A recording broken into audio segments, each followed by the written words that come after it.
Michael, now you're supposed to be quite like devout or have a connection to God to be able to do this. It's not like you're just walking down the street like some hobo. Well, no, hobos would talk like that. It's not like some like atheist should be able to start speaking the language of the angels. But Michael is sitting there and he gets caught up and he starts speaking in tongues, like bam. And everyone else is shocked because they have their spiritual leader in Mary. But now this guy, his very first meeting, begins exhibiting the same powers that she has. People are like, that's really bizarre. Now, people are impressed. And he's like, I don't know where that came from. I just started like speaking gibberish. And they're like, oh yeah, you're speaking in tongues. It's the language of the angels. Everyone laying hands on him and all that stuff. So he starts actually hanging out with Mary Robinson a lot. She's giving him one-on-one counseling and like trying to lead his spiritual journey. But the wife is now, this is over the course of months at this point, the wife is at home alone. And he's like every night going out to hang out with this super hot chick. And he's like, oh, don't worry, honey, we're just going to go praise the Lord. Praise the Lord. And like runs out of the house. And then obviously after that happens, like the 10th, 100th time, she begins to think they're having an affair. He comes back, he's all sweaty. Praise the Lord tonight, praise the Lord. And then just like falls asleep on the couch. And he's like, what? Why are y'all covered in lipstick? Oh no, that's the angel's lipstick. Praise the Lord. So, anyway, so Christine, though, realizes, I gotta do something about this. He's cheating on me. Nobody loves Jesus that much. So, she goes to the prayer meeting, and Christine walks in, his wife Christine walks in, and as they're dancing around speaking in tongues, she accuses Mary Robinson and her husband, Michael Taylor, of banging, bumping uglies. And she begins like calling out Mary in the middle of this prayer group. Now, everyone else is completely shocked because he wasn't having an affair with her. They realized how devout he was. He really was spending all this time with her. They were praying and talking about spiritual stuff. They weren't banging each other. But Christine is like, oh, you know, you're banging my man, let's go. But she's basically like straight up trying to gypsy. She wants to bring her out in the alleyway and beat her up. But while she's yelling at Mary, almost like, you know those movies where they're like, there's like a baby and there's like two sets of parents and they're like, come to me, baby, I'm the one who really loves you. And like the mean parents are like, no, come to us. We'll give you riches. And the baby's like trying to figure out which team to choose. That was kind of what happened. Except replace baby with killer pit bull. Because as Mary is trying to defend herself and say, listen, we're not having an affair, Michael, tell her we're not having an affair, we've never had an affair. Then Michael's turning to Christine, and Christine is saying, I know you're having an affair, that slut, that hussy, she's sleeping with you, and he's like trying to figure out what team to go on. He then turns to Mary and just straight up gets on top of her and starts attacking her. Completely overpowers her. And everyone in this church like totally flips out. And they're trying to pull this grown man off this 22-year-old girl, and they're having a real hard time doing it. And they finally throw him off, kick him and his wife out. Now, he didn't like beat her to death, but it wasn't heavy petting. Like, he roughed this chick up to the point that he's like, they kicked him out. They said, you're never coming back to this church. So he goes home with his wife. But the next day, him and his wife show back up at the prayer meeting because it was like this. And this is where it should start be setting off alarm bells. They're here almost all the time. They show back up to the prayer meeting and they said, I'm sorry. She's sorry for accusing us of having an affair, and I'm sorry for beating you up. Do you forgive us? And the group goes, yeah, we forgive you. Come on in. Let's praise the Lord. Praise the Lord.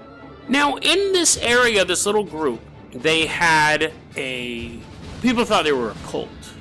People knew it was connected to like major denominations, but this particular group of people were kind of considered a cult.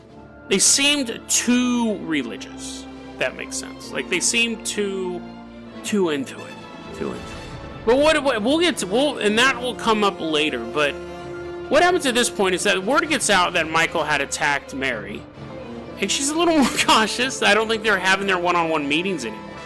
But so what happens is the vicar of the church gets involved. And he goes, based on everything that I know, that he showed up, he started speaking in tongues immediately. He's been super obsessed with God and all this stuff. And his attack of Mary, I think he's possessed. So it's fine that you're letting him come back to the meetings, but I think we have to do an exorcism on him. And they go, well, listen, the vicar thinks you're possessed, and we want to do an exorcism on you. He goes, I think that's a good idea. So on October 5th, 1974, two ministers, a Methodist and an Anglican, walk into an exorcism room, and they're like, hey, why the long face? He's all, but no, they go into this room with Michael, and they begin performing an exorcism. 7 hours, they're in there. Get out, demons! Psh, get out, demons! Psh. And you think, okay, well, you know, that's weird. Like, it just seemed like he had a bad back and stuff like that, and then, like, he attacked some woman because his wife was, like, basically mad at her. What really, like, when you think of exorcisms, you think of, like, people throwing up blood and head spinning around and flying around the room and stupid stuff like that. But anyways, the 7-hour-long exorcism for what this guy was doing was basically just kind of being a layabout and a lout and then attacking a woman. 7 hours to do that. But the priests come out and they go, listen, this dude is chock full of demons. Got a ton of them in him. They actually said he has 40 demons inside of him. So this is going to take a while. And people are like, what? That guy seemed totally normal. You're telling us he has 40 demons inside? Yeah. We got to get back to there. So after 7 hours, from October 5th, now we're in the morning of October 6th, they say, okay, we're done. And they're like, all 40 are gone? And they're like, yeah, not exactly. We're just tired. We're super tired. This is a really exhausting thing to do. So we've gotten the demons out of him. We've gotten 37 of the demons out of him. Some of the demons that these ministers said that came out of him was incest, bestiality, blasphemy, lewdness, masochism, heresy, and carnal knowledge. So quite the list of sins just floating around in this dude's body. And they're like, okay, see you later. And people, whoa, wait, you said you got 37 of the demons out of him, and you can name some of them. What are the names of the 3 demons that are still in him? Priest turns around and says, anger, insanity, and murder. Puts on his sunglasses, walks to his car, and they're like, whoa. I don't care if he is banging bestiality. I don't care if he's lewd. That's fine. Come back and get out insanity, anger, and murder. And the priests are like, listen, we're really, really tired. What harm can happen in the next few hours? We're going to start the exorcism again this afternoon. We have to get rest. He needs to get rest. Now you're thinking, okay, Jason, this story is fake.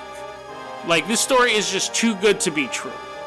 And if it wasn't for basically the police reports that follow and the court documents, you're right. When I was reading the story, I had a really hard time believing that any of this stuff was true. Because I didn't know how it was going to end either. Could just be, and then one day he came home, and it turns out that was the day he died 20 years ago. And the whole thing was a hallucination of his insane wife. I didn't know where it was going. 2 hours after the exorcism, and they left insanity, anger. They're like, the priests are at home kicking up on the couch. They're like, we did a pretty good job. Oh yeah, man, getting that incest out of him, man, that was quite the honor. They're like, are you sure we shouldn't have gotten the murder out? No, he'll be fine. What trouble can someone get into? 2 hours after the exorcism, police get a report of a naked man walking down the street, covered in red paint. Cop car, woo, what's all this then? They get out with their billy clubs. They see the naked man dripping with this red paint, and he's saying, it's the blood of Satan. It's the blood of Satan. It's the blood of Satan. It's the blood of Satan. It's the blood of Satan. And while he's saying all this stuff, a neighbor comes out and he goes, I know that guy, and he has a wife and kids. And the cops are like, at this point, they're like, they could tell it wasn't paint, but they don't know if he's injured himself or somebody else. But when the neighbor said, I know who that is, and that's his house over there, and he has a wife and kids, the cops are like, you stay here, I'm going to go check out his house. Police go to his house. First off, they find his dog. Now, if you have a problem with dog injury stories, you just start fast forwarding. They walk into Michael's house 2 hours after this exorcism. They find his dog strangled and all 4 limbs pulled out of the socket. Just furious anger to do something like that. Cop looks at his partner. What the? Oh my God. Step over it. Put a little evidence tag next to it. The guy's like, I don't think you're going to forget that's there. I don't think you need to put an evidence tag there. Shh, there will be someone else in the house. But you're right. I probably didn't need to put one there. That's going to haunt my dreams forever. They go and they find Christine in the house. She's dead, with her eyeballs ripped out, her tongue pulled out by hand, and just using his hands, Michael ripped her face off. It's just hanging partially still on her skull. She died from choking on her own blood when her tongue was ripped out. So now, big trial. Obviously, he gets arrested. The defense basically says he was the victim of a cult. That this group of people were so wacky that they found this guy who was so mentally damaged that they were going to kind of take advantage of him. Imagine if you were already having some depression issues and then you found a group of friends and they started hanging out with you. And then they said you were mentally ill, but they could fix you by removing a curse on you. And then at the end they said, well, we got most of it except for the insanity, anger, and murder part. See you tomorrow. If he was already on the edge, if he already believed these demons were in him, then that could have set him off. And he was found not guilty due to insanity, which is a super, super rare way to win a case. It's very, very hard to win not guilty due to insanity. He did 2 years in one mental institution, did 2 years in another mental institution, and he was 31 in 1974, so he would be, what would that be, another 40 years since? Yeah, about 40 years. So he'd be in his 70s now. I couldn't find any proof that he had died since then. We do know in 2005, though, he was rearrested for fondling like a teenage girl or preteen girl or something like that. So then he was brought back into the court system, and then he's just kind of disappeared. But I was reading that story, and I thought, how come they've never made a movie of this yet? Because it's just so compelling. Two, how have I never come across this in any of my research ever? Because it really is right up that trifecta of things that I look at. It has the paranormal aspect with the demons, has the conspiracy with the cult angle, and has the true crime with ripping eyeballs. And how do you rip someone's face off with your bare hands? But he did it, and he got away with it. I mean, I've seen photos of the guy. He basically looks like Hank Hill. He's just like a schlub. The strength it would take to peel someone's face off with your bare hands is outrageous. Truly outrageous. Jem couldn't even do it. So, when you look at stuff like that, is it possible that this man was actually demonically possessed? I know that the court system was like, the church, the bloody church, they set him up to do this and they made him think he was insane and demons and all this stuff. It wasn't his fault.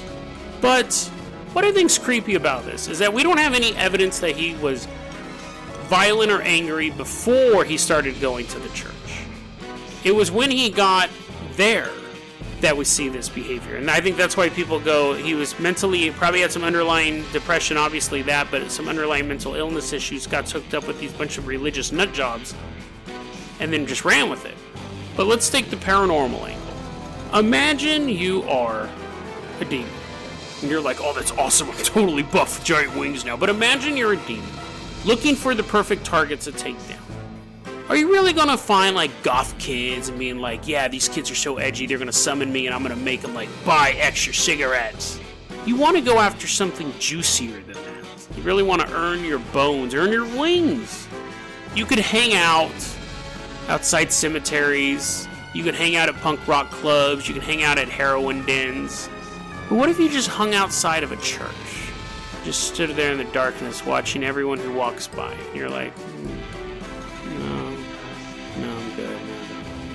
And then one day, you see a man coming in and it's just delicious looking. You can see his pain. You see him walking into the church and you're like, that's what I want. He's weak. He has a bit of hope. He has a family.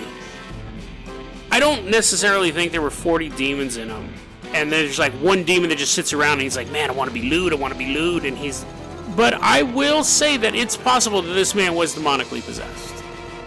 That's within my wheelhouse of beliefs. I think that Michael Taylor was possessed by a demon. Was he possessed by a demon long before he got to the church? And it was just in waiting for a trigger? Or was it like my scenario, where the demon was looking for something to not only attack that was starting off its church-going experience. But to actually make the church